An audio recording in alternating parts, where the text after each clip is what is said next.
స్వాగతం. నగరపాలక సంస్థ మినిస్టీరియల్ ఎంప్లాయీస్ యూనియన్ ఆధ్వర్యంలో నేడు జీఎంసీ సిబ్బందికి వైద్య శిబిరం నిర్వహించారు. షుగర్, రక్తపోటు, కార్డియాలజీ, ఆర్థో తదితర విభాగాలకు చెందిన వైద్యులు ఈ వైద్య పరీక్షలు నిర్వహించారు. ఈ సందర్భంగా వైద్యులు మాట్లాడుతూ ప్రతి ఒక్కరూ తప్పనిసరిగా ఆరోగ్య పరీక్షలు చేయించుకోవాలని, మారుతున్న జీవన విధానానికి అనుగుణంగా చిన్న చిన్న జాగ్రత్తలు పాటిస్తే ఆరోగ్యవంతంగా జీవించవచ్చన్నారు.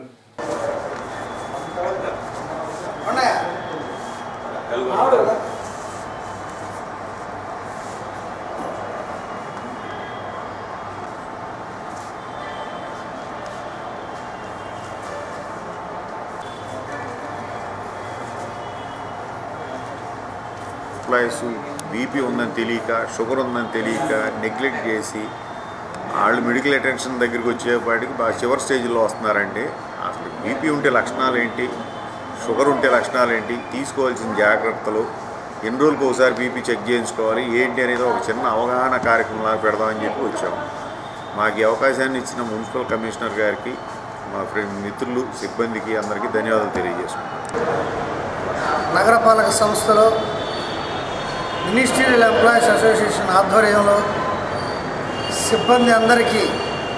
మినిస్ట్రియల్ సిబ్బంది అందరికీ ఉచితంగా వైద్య శిబిరాన్ని ఏర్పాటు చేశాం.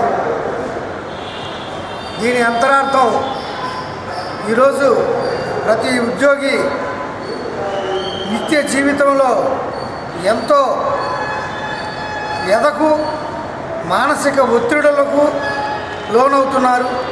దానివల్ల వారు సకాలంలో వైద్య సదుపాయాన్ని అందుకోలేకపోతున్నారు. అదేవిధంగా రెగ్యులర్ చెకప్ చేయించుకోవాల్సిన బీపీ, షుగర్లు కూడా చేయించుకోలేక హఠాత్ మరణానికి గురవుతున్నారు. అటువంటి వారి నుండి నా సిబ్బందిని రక్షించుకోవాలని ఒక మంచి ఉద్దేశంతో ఈ క్యాంపుని నిర్వహించాం. నేడు స్థానిక నగరంపాలెంలోని రామకృష్ణ శారదా మిషన్ ప్రాంగణంలో విద్యార్థులకు వ్యక్తిత్వ వికాస తరగతులు నిర్వహించారు.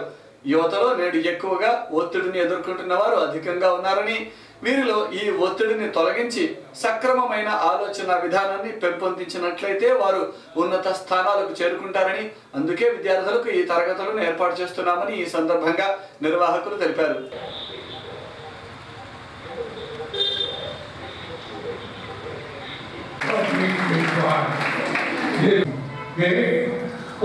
స్వార్థం పోయినప్పుడు జరిగే ఎందుకు నువ్వే చెప్పు.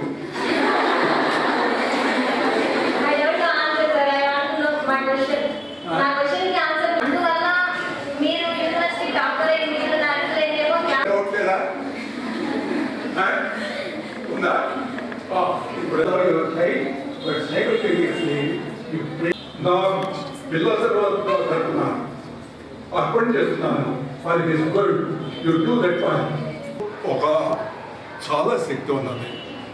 ఆ శక్తి ఉన్నా కూడా ఈ ప్రస్తుతం ఉన్న యువతకి నమ్మకం లేదు వాళ్ళ మీద. వాళ్ళకి నేనేం చేయగలను, ఈ దేశం మారితే, ఈ సంఘం మారితే, ఈ నా గవర్నమెంట్ మారితే, ఇంకేదో మారితే నాకు మార్పు వస్తుంది, నాకు అవకాశాలు వస్తాయని చెప్పేసి అనుకుంటూ ఉంటారు.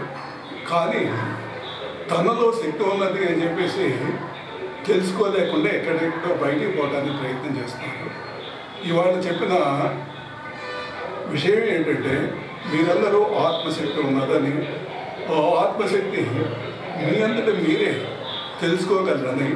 అది ఎట్లా తెలుసుకోగలరు అంటే, మీ ఆలోచనలు ఏ విధంగా ఎట్లా పోతున్నాయి 24 గంటల్లో. ఆ ఆలోచనలు కనుక చూసేట్లయితే ఏదో ఒక దాని మీద, ఒక విషయం మీద వెళుతూ ఉంటాయి. ఆ విషయాన్ని పట్టుకున్నట్లయితే, దానిలో ఆసక్తి కలిగి ఉన్నట్లయితే, అది చిన్న పని కానీ పెద్ద పని కానీ శ్రద్ధతో, ప్రేమతో కనుక చేసేట్లయితే మీలో ఉన్న శక్తి, నిగూఢంగా ఉన్న శక్తి బయటకు వస్తుందని, దానికి మీరు కృషి చేయాలని. దానికి ఉదాహరణగా కర్రలో నిప్పు ఉన్నది, కానీ నిప్పు దాని బయటికి రాదు. ఆ కర్రలో నిప్పు బయటికి రావాలి అంటే కర్రని రాపిడి కనుక చేసేట్లయితే కొంతసేపు అయిన తర్వాత వేడి వచ్చి, ఆ వేడిలోంచి మంట వచ్చి, ఆ మంట ఎంత శక్తినైనా దేన్నైనా చేయడానికి ఉపయోగించుకోవడానికి వీలవుతుంది అని చెప్పేసి ఉదాహరణ. అందులో స్వామి వివేకానంద ఈ ప్రస్తుత కాలంలో యువతకి మార్గదర్శని స్వామి వివేకానంద చెప్పిన విషయాల్ని నా జీవితంలో స్వయంగా నేను ఆచరణలో చేసి నేను చిన్న గ్రామాల నుంచి వచ్చినా కూడా ఎన్నో కష్టాలు అనుభవించినా కూడా భౌతికంగా ఆర్థికంగా వచ్చినా కూడా ఈ రోజున ఉన్నత స్థితికి వచ్చి దానికి రావడానికి కారణం నాకు మార్గదర్శి స్వామి వివేకానంద. అట్లాంటి స్వామి వివేకానంద లాగా స్వామి వివేకానందే కాదు. వ్యక్తిత్వ వికాస శిబిరాలు ఎన్నో నిర్వహిస్తుంటారు. ముఖ్యంగా యువతకి వ్యక్తిత్వ వికాస శిబిరాలు ఎంతో అవసరం. గత నెల కూడా మనం ఇటువంటి వ్యక్తిత్వ వికాస శిబిరం కండక్ట్ చేసి డాక్టర్ పాలంటి సుజాత అని కౌన్సిలర్ అండ్ సైకాలజిస్ట్ ఆమెను పిలిచి నిర్వహించాము. ఎంతోమంది యువత వాళ్ళ సందేహాలు తీర్చుకున్నారు.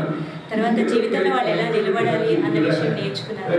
ఇప్పుడు ఈ వ్యక్తిత్వ వికాస శిబిరం విషయం ఏంటంటే ట్యాప్ యువర్ పొటెన్షియల్స్. ప్రతి ఒక్క మనిషిలోనూ అనంత శక్తి ఉంది, దాన్ని వెలికి తీయడం ఎలా అన్నది. ఆంధ్రప్రదేశ్ ప్రజా నాట్య మండలి వ్యవస్థాపకుడు డాక్టర్ గరికపాటి రాజారావు శత జయంతి ఉత్సవాలను నేటి నుండి ప్రారంభిస్తున్నామని ప్రజా నాట్య మండలి రాష్ట్ర కార్యదర్శి సాంబశివరావు తెలిపారు. ఈ ఉత్సవాలను సంవత్సరం పాటు నిర్వహిస్తామని, రాష్ట్ర వ్యాప్తంగా పలు సాంస్కృతిక కార్యక్రమాలు ఏర్పాటు చేశామన్నారు. కళ ద్వారా సామాజిక సమస్యలను పాలకుల దృష్టికి తీసుకువచ్చిన కామ్రేడ్ రాజారావు ఎందరికో ఆదర్శప్రాయుడని ఈ సందర్భంగా ఆయన అన్నారు.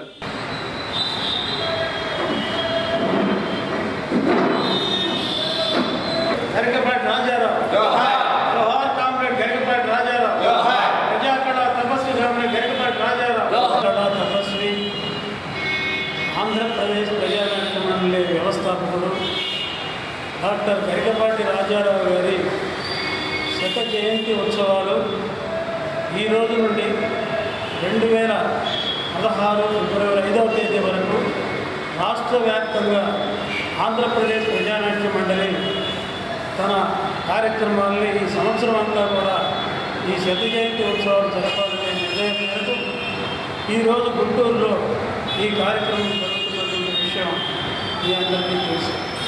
ముఖ్యంగా డాక్టర్ గరికపాటి రాజారావు గారు 1915 ఫిబ్రవరి 5వ తేదీ రాజమండ్రిలో జన్మించి 49 సంవత్సరాల తన జీవితకాలంలో సాధించినటువంటిది ఈ రాష్ట్రానికే భూమిని ఆకాశంలో తేలియాడుతూ పౌరాణికాలు మొదలుకున్నటువంటి కళారూపాలు మన ఆంధ్ర రాష్ట్రంలో పౌరాణికాలు ప్రదర్శిస్తున్నటువంటి నేపథ్యంలో క్యూటీవీ న్యూస్ ముగించే ముందు హెడ్లైన్స్ మరొకసారి.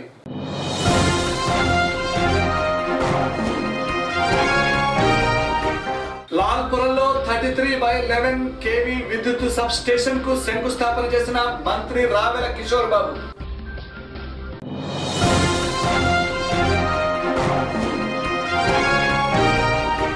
స్వైన్ ఫ్లూ వ్యాధి పట్ల ఎవరూ భయాందోళనలు చెందాల్సిన అవసరం లేదు, జీజీహెచ్ సూపరింటెండెంట్ వేణుగోపాలరావు.